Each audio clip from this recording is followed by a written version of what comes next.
right, hey everybody, how you doing today? I am Eric Anderson. This is Grid Grooves channel, and we're here again to explore the different ways that we can take the concept of the 4-2-1 grid and apply some developmental ideas to building up our chops with the sticks, building up our skills with the bass drum pedals, and building up our collection of rhythms and beats that we can play on the drum set, as well as our fills that we can play as we orchestrate the sticks and coordinated patterns between sticks and feet on the drum set. So I know that sounds like quite a bit, but I genuinely believe that that's what the 4-2-1 grid system offers you, and that's what we're here to break down this time around. So the goal of this video is to explain and break down kind of what was done at the intro of this video, which is a bunch of rolls and a bunch of accents. So the accents are nothing more than the same accent tap pattern that we've been playing with over the past few videos. All we're doing with those rolls is we're just putting those rolls on all the tap notes or all the non-accented notes. And what we're doing specifically is we're actually playing open rolls on all those taps.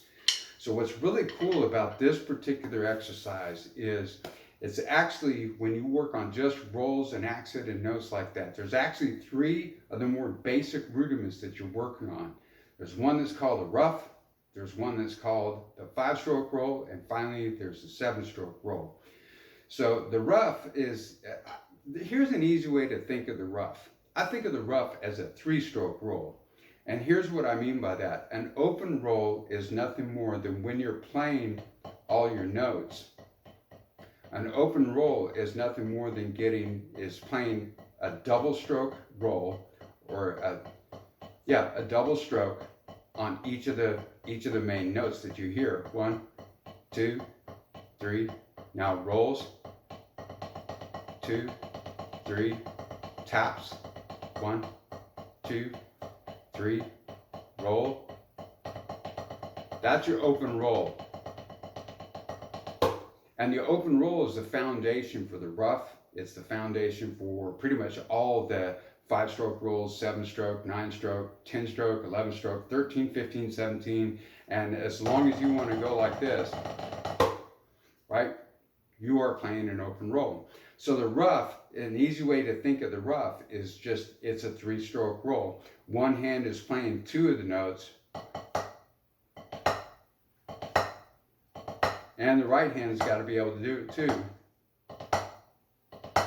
Right? The 5-stroke roll is built on 3 primary notes, where we're going to say that we're going to accent the first note of the 5-stroke roll, and then the next two primary notes are going to be your open rolls, right? So you get this.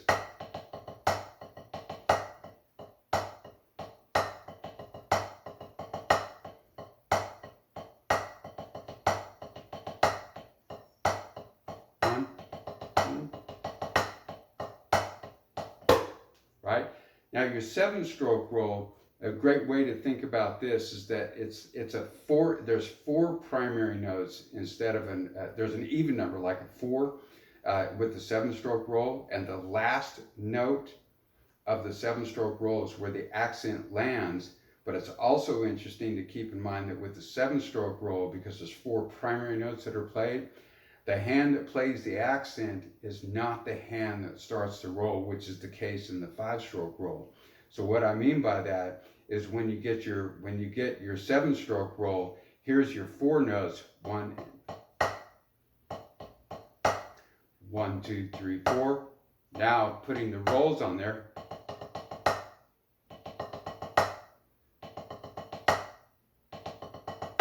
And the left and the right hand needs to be able to lead, and the left hand needs to get the accent. So then it would look like this: 1, 2, 3, 4. 1, 2, 3, 4. 1, 2, 3, 4. Rolls, go.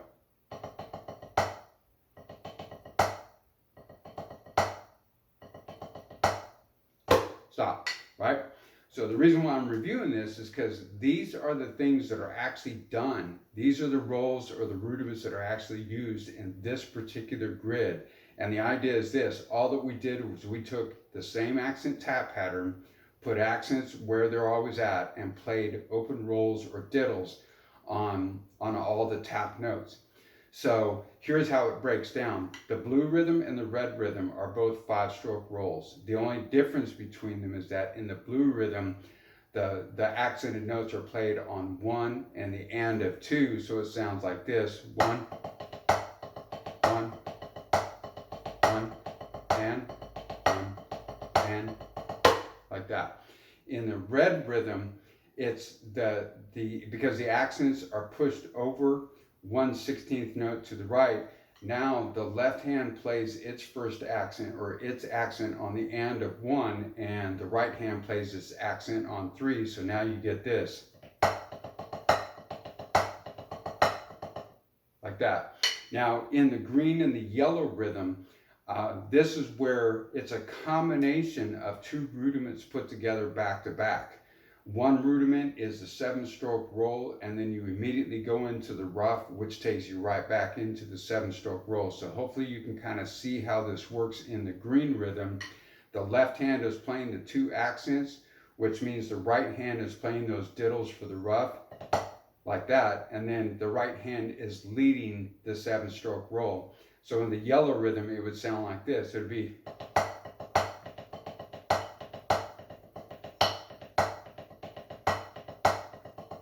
right? In the yellow rhythm, hopefully I didn't get that wrong. That's supposed to be the green rhythm, is what I just showed you. In the yellow rhythm, it is now the left hand that plays the grace notes to the rough or the ditty or the diddle, and it also leads the 7-stroke roll, starts the 7-stroke roll. So when you get that one going, then what you get is this 1, 2, 3, 1, 2, 3, 1, 2, 3, 1, 2, 3, like that.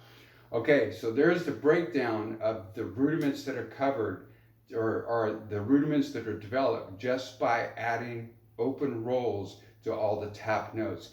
So what I'm going to do here now is I'm going to wind down my metronome to 50 beats a minute, right? So just got to get a feel for this tempo.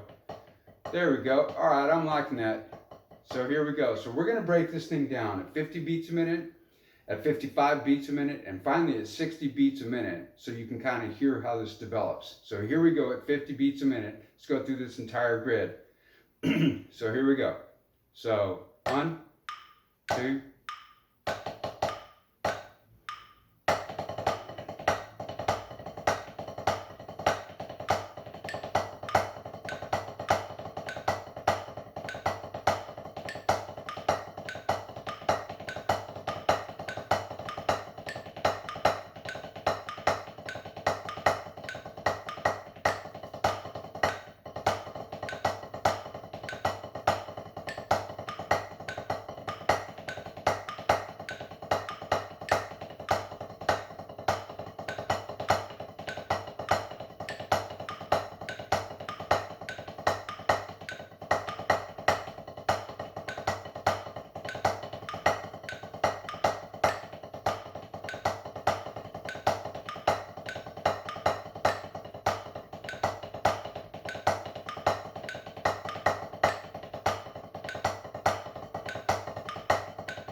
all right, so there you go.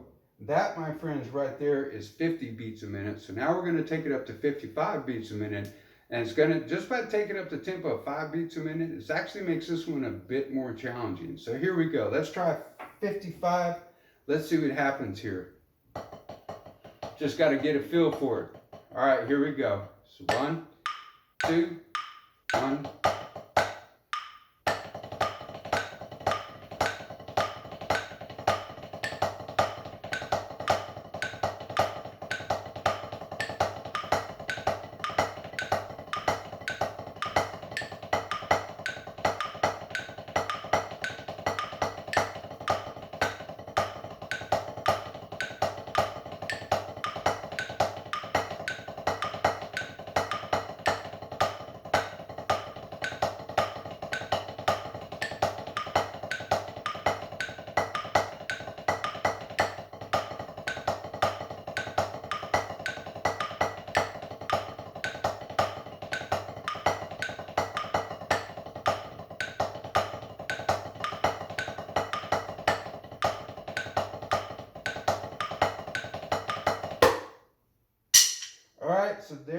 that was 55 beats a minute. It felt a little bit more gooder. So here we go. We're going to try this whole thing again at the tempo that we were playing at when we opened up this video, which is 60 beats a minute.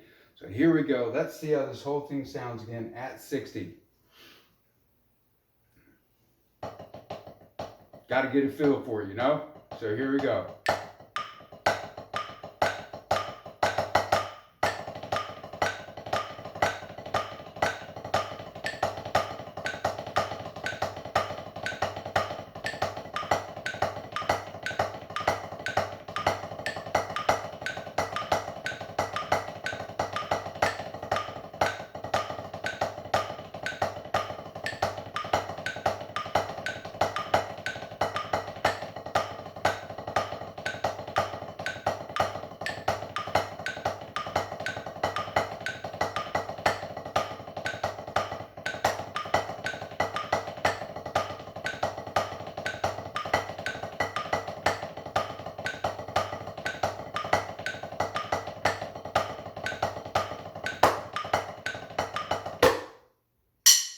All right, so there it is. That was at 60 beats a minute. I heard a little stuff that got dirty in there. But again, my friends, I'm not trying to show you like perfect execution as much as what I'm trying to do is to show you a system that will help you continually improve the execution of downstrokes, taps, upstrokes, full strokes, diddles, the execution of different drum rhythms around the set and things like that.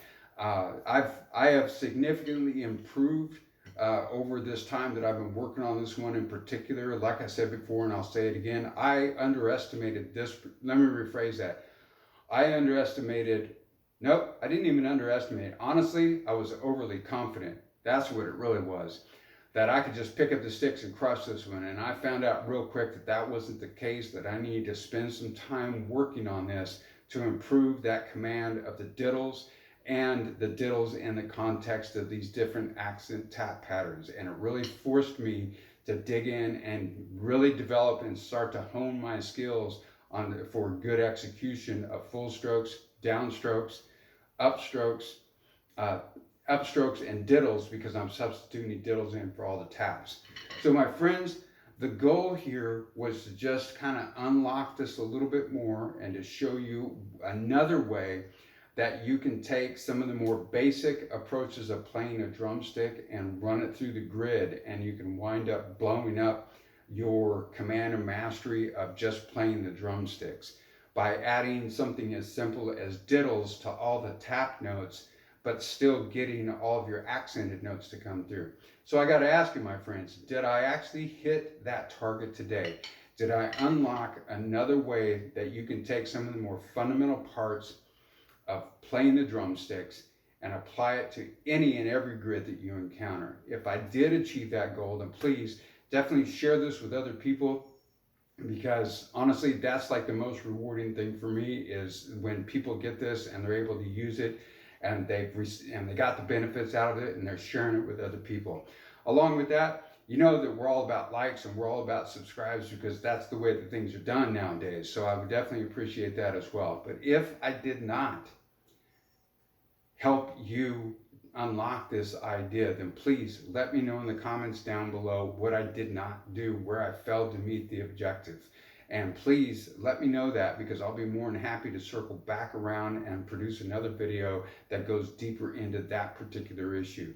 Perhaps maybe you just want a little bit more of a tutorial about the 5-stroke roll, the 7-stroke roll, and the rough, and how to develop execution or whatever. I'd be more than happy to hook that up. Just let me know, okay? So that's it. This video is done, right? Thank you very much for tuning in. I am Eric Anderson. This is the Grid Grooves channel, and my friends, we are out for the day, and I will see you on the next video.